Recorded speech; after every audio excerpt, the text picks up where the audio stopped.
Good afternoon, everyone, and welcome to the Extraordinary Leader Program. We are thrilled to see you and have you with us on this very special call today. If I haven't met you, I'm Shelley MacDougall, and I'm calling in from Calgary, Alberta, Canada. Kevin MacDonald is with me over in the Vancouver area, and we are excited for today. It is what we call our Master Call of Leadership, where once a month in our program, we bring someone in, usually from the outside, to share ideas, thoughts about leadership and about life. And this month in our program, we have been talking about how, regardless of who you are, where you are, what position you might have, how do we live an extraordinary life? And so we thought it was so fitting to bring in someone, yes, from outside of our program to talk about life, to talk about stages of life, and to share some thoughts, ideas, wisdom for all of us. We know that this can relate to anybody that's on the call. We know you've either been there, are there, or at some point in your life again, you may be there. And so we're here to talk with Natasha Sorgaroli and invite her into our circle, our community of conversation around life and leadership. She recently published a book. She'd written it a bit before. We're going to talk about that today, and we're going to talk about many of the lessons about life that we can all learn from. So, Kevin, welcome to you on the call over there. And I promise I'll let you chime in today. I feel like I would love to take this whole hour with Natasha, but and beyond, but I'm not You going be to. I'll you. make sure. I'll make sure I invite you as well. So, just a couple of things, everybody, before we get going. Can you please make sure, if you're not already on mute, that you mute out your audio? That helps us with the quality of our call today. And then we want to make sure that probably 15 minutes or so before the top of the next hour, we will open up the lines and we'd love to hear from you. So get ready with your questions for Natasha, anything at all. We've told her how awesome all of you are and that you will be asking questions. So please get ready to do so. But if you can keep your line muted till then, that would be greatly appreciated. So now on with the show. Kevin, here she is, all the way from Vancouver, Canada. Everyone, Natasha Sorgaroli. Natasha, welcome to the Extraordinary Leader Program. Thank you so much for having me. I'm so excited. So thank you. Oh, we are thrilled to have you. We've been talking about you. We were just talking before we started the call that Kevin and I are friends that have known your parents for many years. And we didn't know till over a few months ago that there was this book in the works from Natasha. And we just knew somehow, some way, first of all, we'd read it and then we had to talk with you. So let's get going. I know that most people who are on the call today will likely have read your bio, but just to get us up to speed, maybe you could just tell us a little bit about you and how did you land here today as an author, Natasha? Yeah, for sure. I'm Natasha. I'm from Vancouver, Canada. I wrote Becoming Me Again, which is my book that was recently published this summer. I wrote it at 18, and it was a works of all my journal entries from the time that I was a teenager. It's a raw and vulnerable look into my inner dialogue, my inner self-talk surrounding body image, self-confidence, and social media. Since then, I've graduated from McGill University where I played varsity field hockey. Today, I'm an author, I'm a life coach, and then I also work for a tech startup that is building an app to encourage action in youth.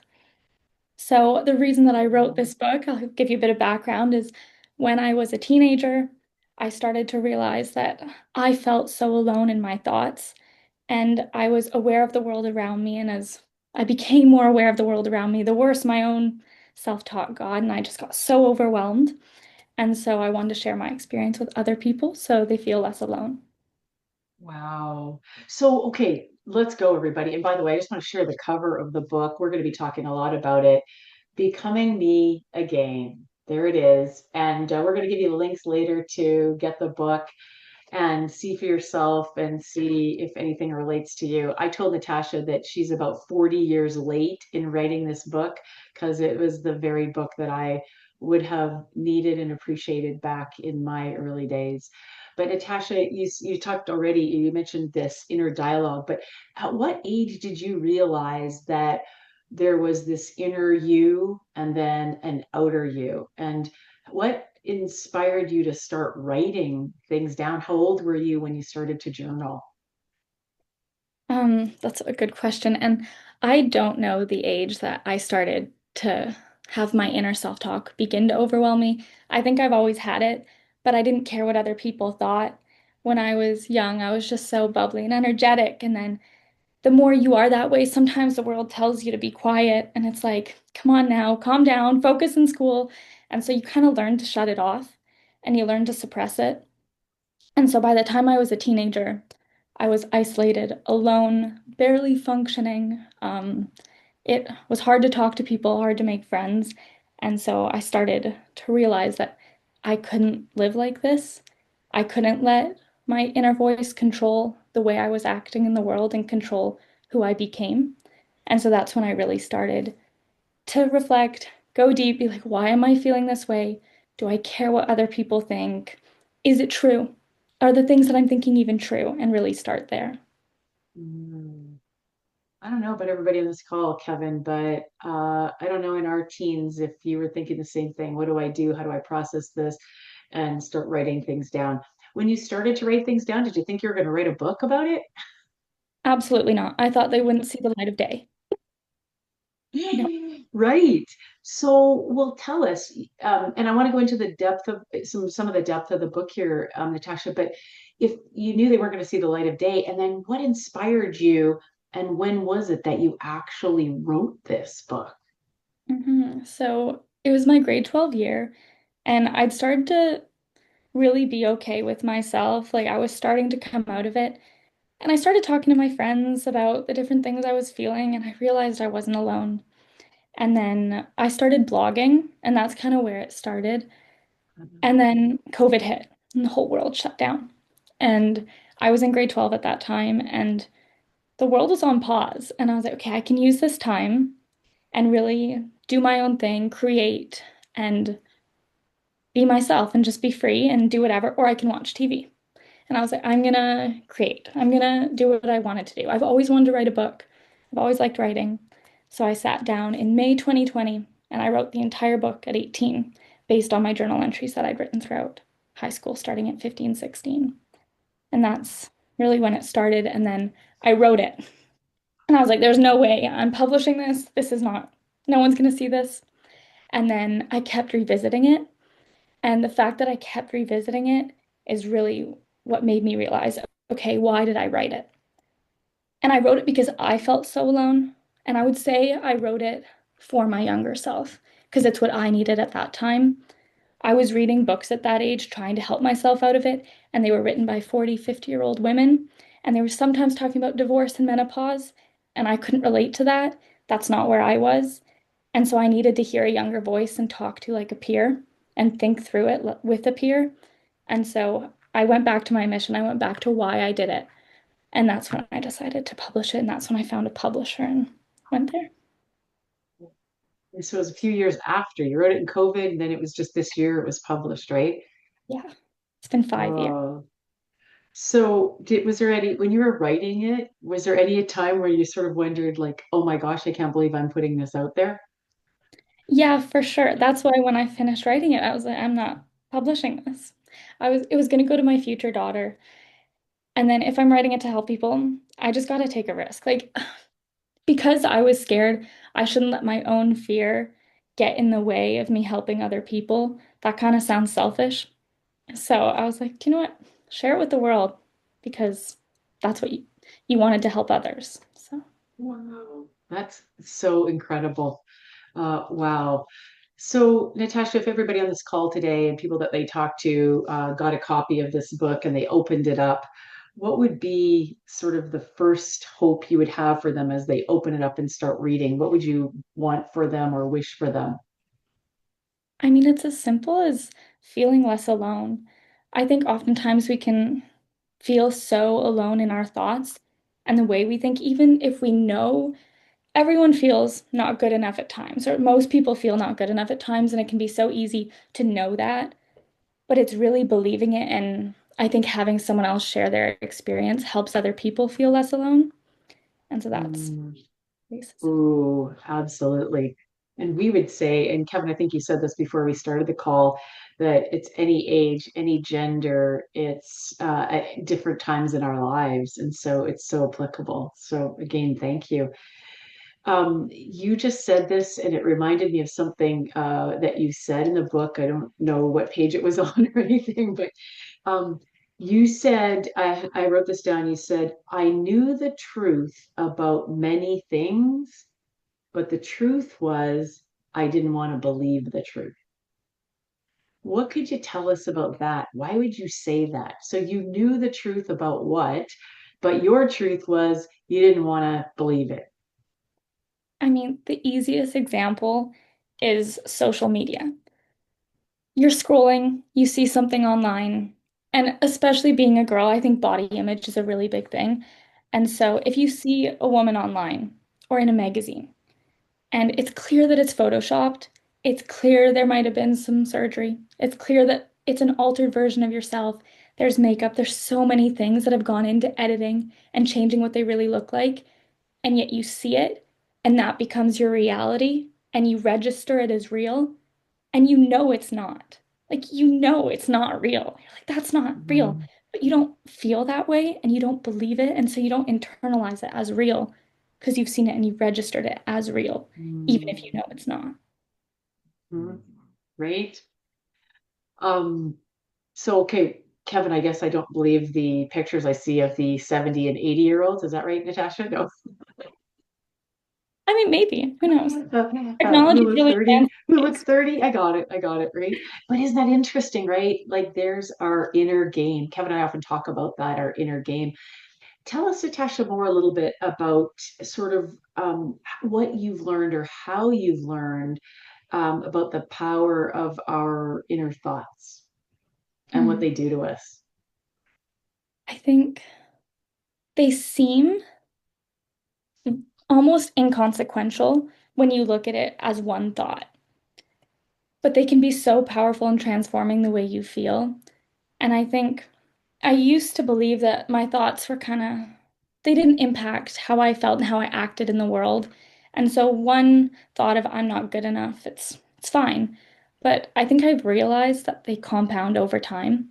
And so one thought here, one thought there, and then suddenly you're feeling isolated, you're alone, and you just want to cry. And you're like, I don't know how this happened. I was fine. It was just one thought. But it was one thought after another that kind of created a whole new reality of yours. Mm. And that changes the way you act in the world. Would you share like any of the stories from your book, Natasha, about sort of how your inner thoughts cause you to create a perception or an assumption, or you gave quite a few little examples in different ways, but is there one story that you might share with that happened to you that just was the maybe the example of that? I mean, there's so many, but I'll give you one that completely shattered me at age 17. I was 17, I was struggling with confidence and I was feeling down. And we went to a family member. It was her birthday. She was older, and we had supported her throughout it, throughout her aging, and she was kind of getting up there. And we went to go wish her a happy birthday. And she sees me. And I'm with my whole family in this room, and she gives me a hug. And then she looks at me and she goes, if only there was a beautiful face to go with that hair. And I just wanted to cry. I was like, I'm done. Like, why would anyone say that? Why would anyone say that? And so that broke me because I already felt like I wasn't good enough. I already felt like I wasn't beautiful. So hearing someone else say that justified that belief I already had. But heard an example a few years ago, and it was if someone said, I hate your blue hair, I would be like, okay, I don't have blue hair. So why do I care? And it's the exact same thing. I took it as a personal attack and I took it as the worst thing to possibly ever happen. But it's because I already believed it that it added to that inner self-talk. And then I used it to justify later. When someone would say you're beautiful, I'm like, no, I'm not. Someone said this. And that's one person's opinion. That was getting a bit older, that I didn't value anyway. Like I didn't value her opinion. So why did I take it on? Mm. Yeah, I liked how you said, and thank you. I liked how you said about kind of reviewing, does that person's opinion really matter to me? Like, is it is that valid, right? And our logic brain, of course, can walk through that, but at the time, Natasha, in our humanness, isn't that hard? Yeah. Yeah. Wow. And so, I mean, Kevin and I often talk in our work just how our words are so powerful. And, the words we choose to say to others are one thing, but wow, the stuff we say to ourselves, you can write a whole book about it, right? Yeah. I did. Yeah. Yeah. Oh my gosh. Wow. So you talked a little bit about social media, but tell us a little bit about and you talk about it in the book. What have you learned over the years about comparing ourselves to others and whether it's social media or not, but what are some of your lessons around that? I love this question just because as I've gotten older, I've realized it more. So it's not necessarily that I realized it in my book, but I think comparison is a waste of time when it comes from insecurity. And by that, I mean, if you see a photo of someone online, their social media, and they're at the gym, and you're like, I wish I could look like that. I don't look like that. Oh my gosh, I look like this. This is an issue. Oh my gosh, I'm not doing anything. And you just start to spiral. But if you use comparison through the lens of inspiration, I think it's very different. And so you can see someone at the gym and look up to them, and they become someone that you strive to be, but you're not comparing yourself because you want to be them. It's because you like their habits and who they've become, and you want to become that way too. And so I think the main issue with comparison is when it comes from insecurity. Mhm. Right. I like how you said that versus a place of inspiration, the lens of inspiration, like, oh, that's a good thing. I can do that. Much different than I'm not that. Kevin, wouldn't that be cool if all of us as adults knew that? I'm Absolutely. still learning. Wow. Wow, that's amazing. Um, So, by the way, Natasha, would you mind sharing with everybody here today with us? How old are you now? I'm 23. 23, everybody. Okay. Thank you. Thank you. And so, okay, let's keep going and talking about you and maybe parts from the book. Maybe you would jump to your parents, and I mentioned them that Kevin and I know your parents quite well over the years. And your mom's a coach. In fact, your mom has been on our program twice as one of our guests here. Um, Tell us about if you would share any of the parts of your growing up and how your parents influenced that. You talk a little bit about in the book, and how that influenced you then in any of your thinking. Or, I mean, we make a lot of assumptions, don't we, about how people grow up. And I'm sure people could have made assumptions or could make assumptions about you and how you grew up and how do you write this book? But what would you share with us from the growing up perspective that influenced you and either helped you in writing the book or perhaps held you back? But what would you say about that? I mean, parents influence us whether we like it or not. They will. Um, and so It's their my job. mom, being a business coach, she is obviously in the personal development world. She's very focused on that. So she would give me books growing up, and I was always in that personal growth mindset just because of her. And that doesn't mean that I would always listen to her because she is my parent. And so when she would give me something, I'd be like, Mom, I need to talk about my emotion. I need to cry. And she'd be like, but there's possibility and there's opportunity. And I'm like, Mom, I need to feel my emotion. And she's like, okay, but for a short amount of time. And then we push through. So she was very influential in getting me to move through it. She didn't let me get stuck. And my parents were both the same. But I think the biggest thing that they did to actually help me become who I wanted to become was they helped me understand the power of choice And they let me choose pretty much anything, but they also made it clear that there were consequences to choices. So from a very young age, I learned my choices are, my life is a result of my choices, which that started when I was like 2 or something. I don't know. But Mhm. growing up as a teenager, that's not necessarily what you want. They're like, yeah, you can totally do that. But have you thought about this? And then it would have to be my decision. So I was always responsible for my life and how it turned out, Mm.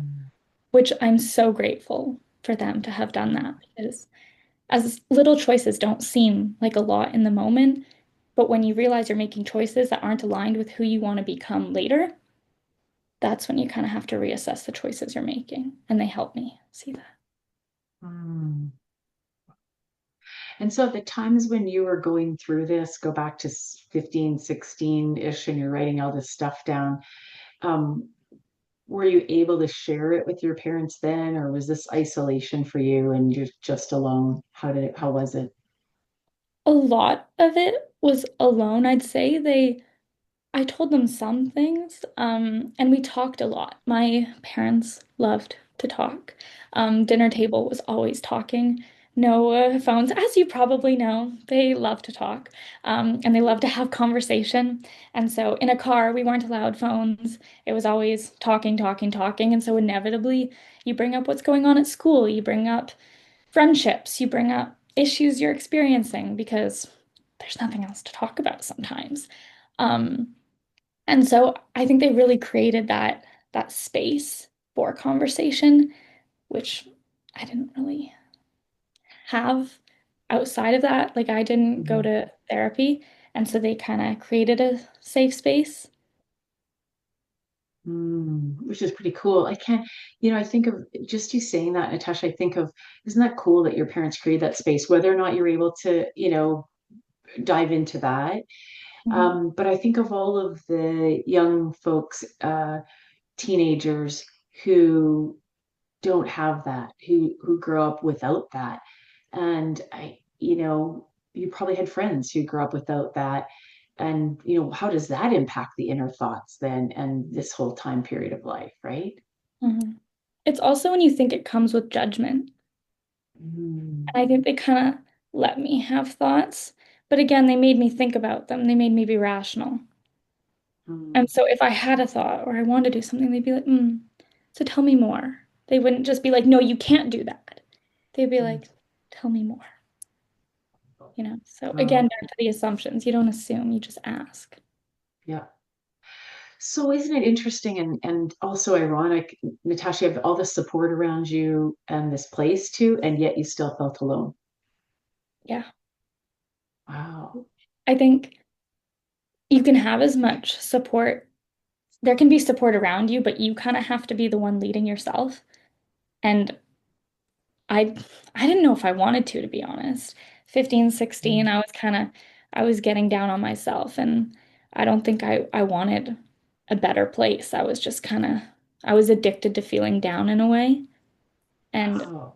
I was kind of stuck in my thoughts and they became a habit and then I got stuck there. And so Mm, I had to pull myself out of it, but I did have the resources to help me and my parents giving me those books from other people as well helped. mm. So what about your friends around that time, Natasha?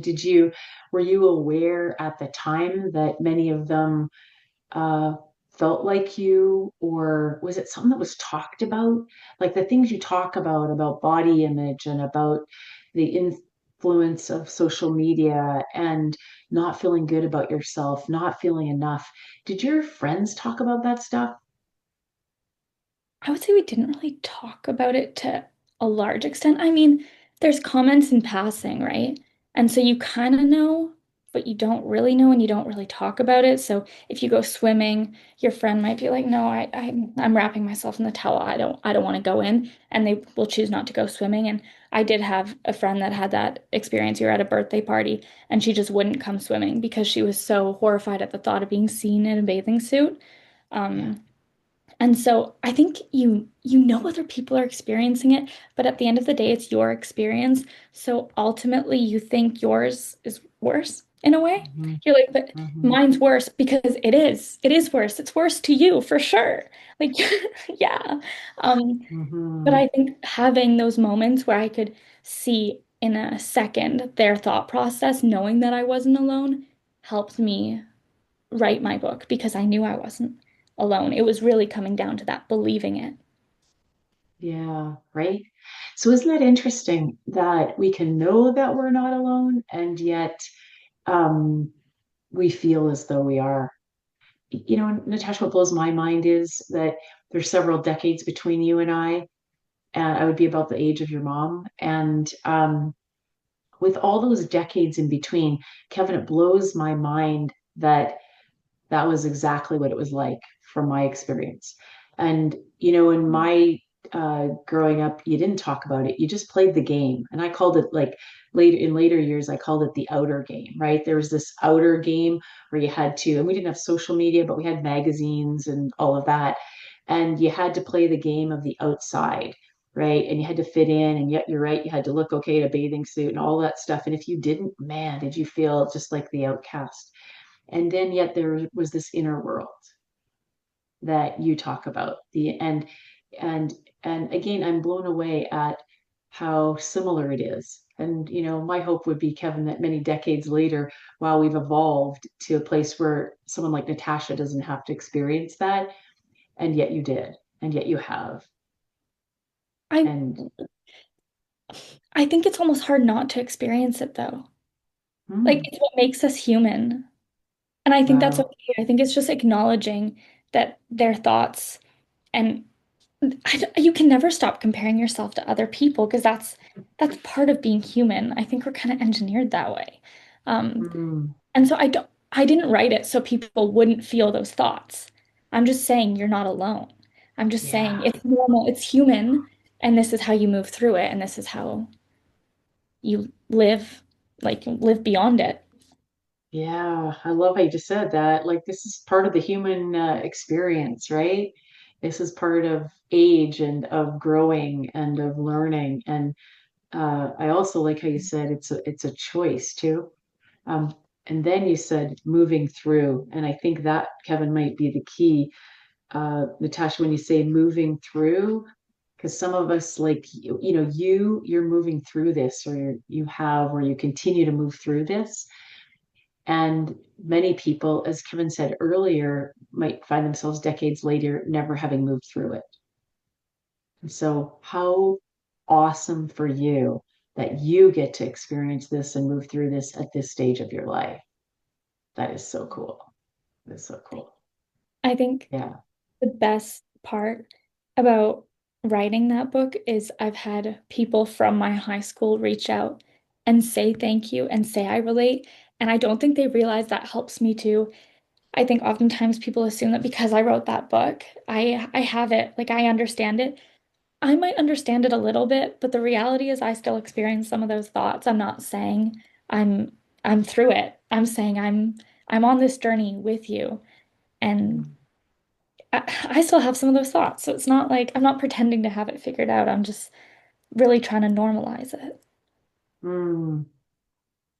It seems like now, based on reading the book, it seems like now when you have those thoughts, you've got something to go to. You've got a process. Is there a, is there something you go back to help yourself to work through it?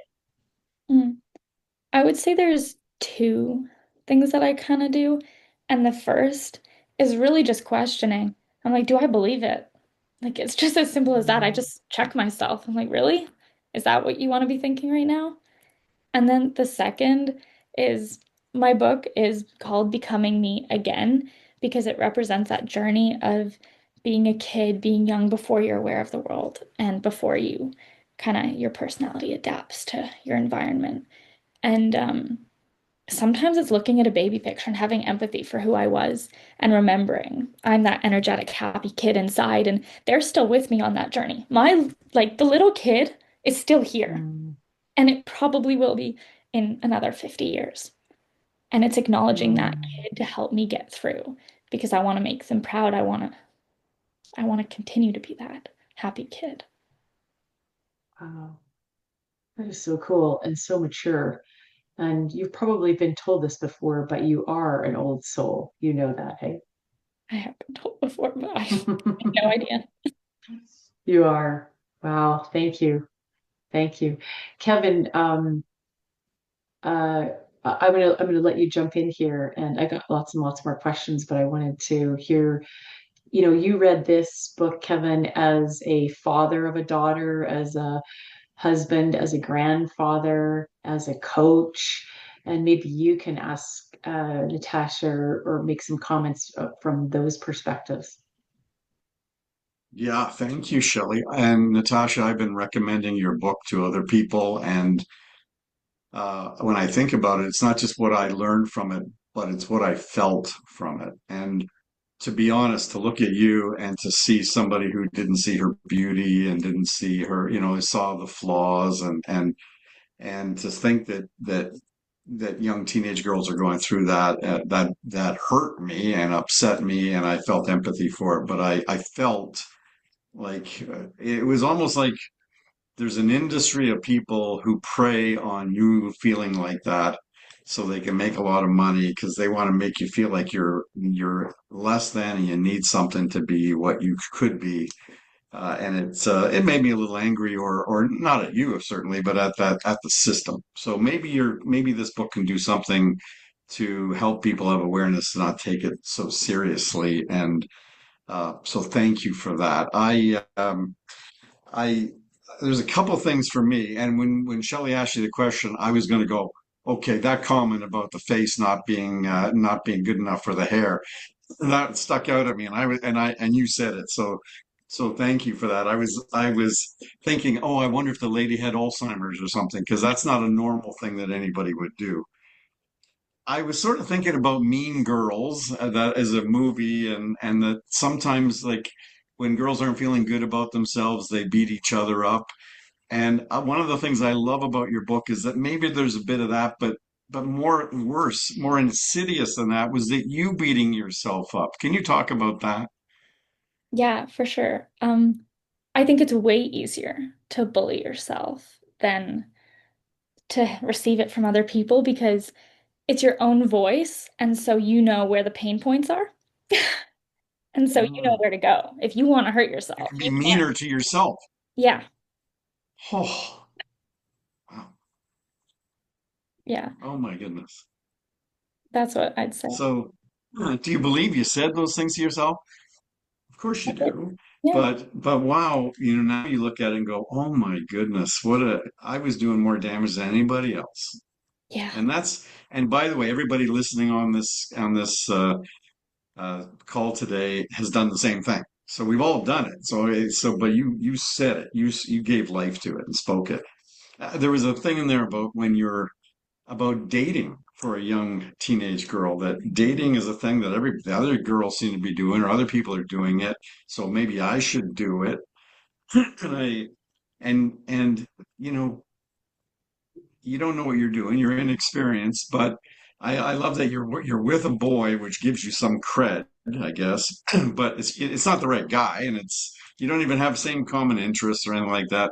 But it's better than not being dating somebody, because then people will think, well, why is she not dating anybody? I found that liberating to hear that. yeah, for sure. I think it definitely gives you some validation, and then it gives you something to talk about. And the girls love to gossip. They're like, oh my gosh, tell me everything. And What? so you kind of, Is that true? yeah, well, you like, I mean, it's fun. Who But knew? of course, I'm not pretending it's not fun, but it's also, it can be unproductive. Um, and I think I was so insecure that having somebody else's validation, oh, he likes me. I'm like, okay, so other people will know that he likes me and then they'll like me too. And so it becomes that kind of stamp of approval. I'm like, yeah. And then people want to hear more. And then people are like, oh, like, tell me everything. And they just want to know because they're Snoopy. But I'm like, why am I sharing? It's just for validation at that point. It's not like I care that they know.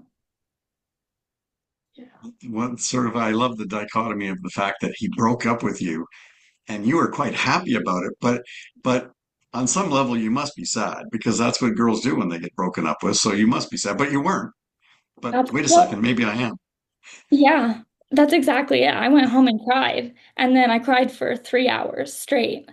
And then I was like, why am I crying? And why do I feel relieved? Hold on.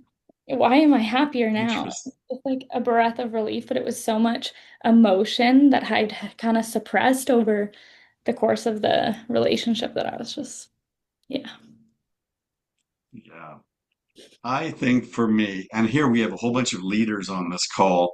Some of them are leading young women, some of them are leading young teenagers, perhaps, or some of them are serving teenagers, and and I think it just helps to have some empathy for what people are going through. At any, whether it's the senior lady that said the terrible thing to you, or it's a teenager. This book to me was about empathy and giving awareness. And there, I'll tell you, as a dad and as a grandfather, I might have been totally oblivious to my if my daughter went through the same stuff because it didn't really show a lot from the outside. But I just recall her being 28 and saying something about herself that was derogatory, and that she didn't see why people would be attracted to her, and it blew my mind. It blew my mind, like because like she's so like she's just the total package in so many ways, and she didn't see it. And so thank you for sort of giving light to that because you're beautiful. Thank Okay, anything you would say to a leader of young women? What could you say to them that might Mm. help them um, speak and talk and question and find out how they can support them? That's a really good question. I would say, as a leader, I think one of the best things you can do is help people realize you're on the journey too, so you're learning. And then also, um, I don't think you can demand respect. And to be a leader, it's kind of good to be respected. And you kind of have to show that you can do it and prove that you can do it and be there for them, but also show that you're human. And I think it's really about demonstrating, like, as a leader, I've led teams before, and the best thing I can do is be human because I'm like, oh, what do you think? And I give them the power and I give them the choice and be like, I actually don't know. What do you think? And I give them some space to really think about it and have that small glimpse of power. And then they build more confidence because they got that power. And so then as it's kind of a journey you have to build. And so the more trust you put in them, the more confidence they build. And it's all about that. Mm. Yeah. When you becoming me again, when you went into the room and you stayed there and it was a dark place where you were isolated, it just worked against everything that you could do to get better. And so thank you for sharing all that. And the vulnerability, I guess, is the word I would use. So, Shelley, I'm going to give it back to you to ask more Mhm. questions, and then let's open it up and have some people meet Natasha and get to know her a little better and find out, why should they care, and how can they support the people that are going through that? So, Yeah, go sounds ahead. good. Natasha, I was thinking about when you were talking about your friends, what have you learned about friendships and all kinds of friendship? What are the main lessons you've learned about friendships? I think we can often believe that one friend should be everything. And I think the biggest thing I've realized is we have friends for different things. Um, Hmm. and I used to have way too many expectations on my friends. I was like, you have to be everything for me. You have to be like me to understand me. And I just put way too much on them to be something that they can't. And I think the biggest Hmm. thing is acknowledging I have friends that I can go out with and be social with. And then I have friends that I can cook with. And I have friends that I can be emotional with. And I have friends that I can do sports with. And they're not always the same friend. And Hmm. it's really about filling your world with different parts of you or different interests and have friendships in those categories that kind of fulfill you as well. And then you can Hmm. relate that way. Hmm. It's a lot, right? It's a lot to put everything on one person. Yeah.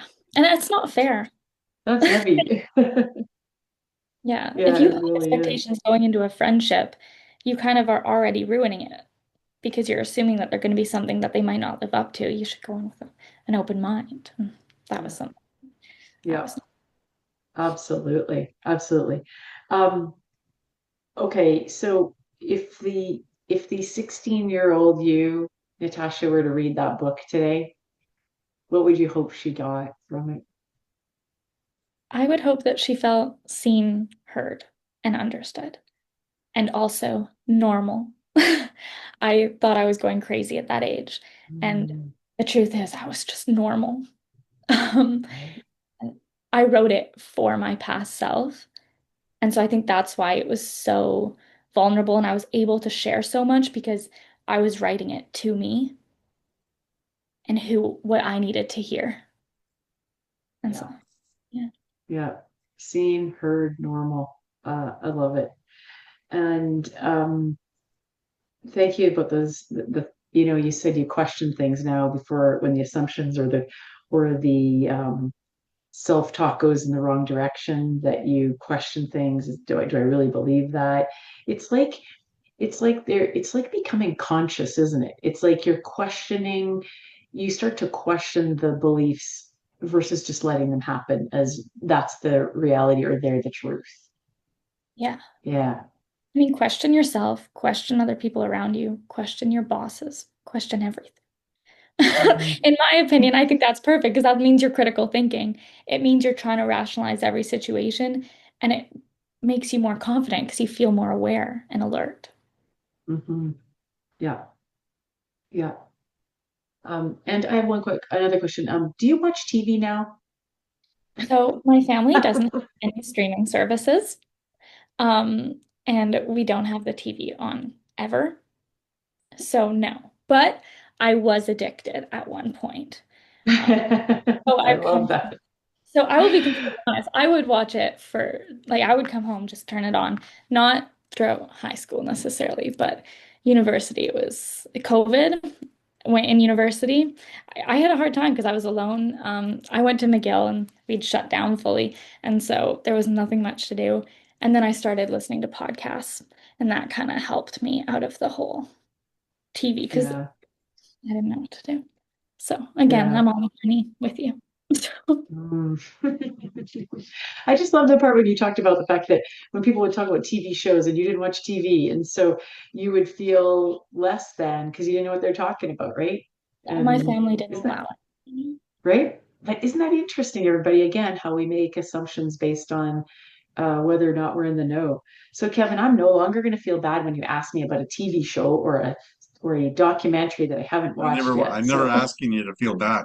Hey, I just want to correct her because in the book I read that they did watch TV, and for all those Americans, they did watch hockey. So yeah, that is they TV. did So watch That was hockey. That's perfect. right. That's good.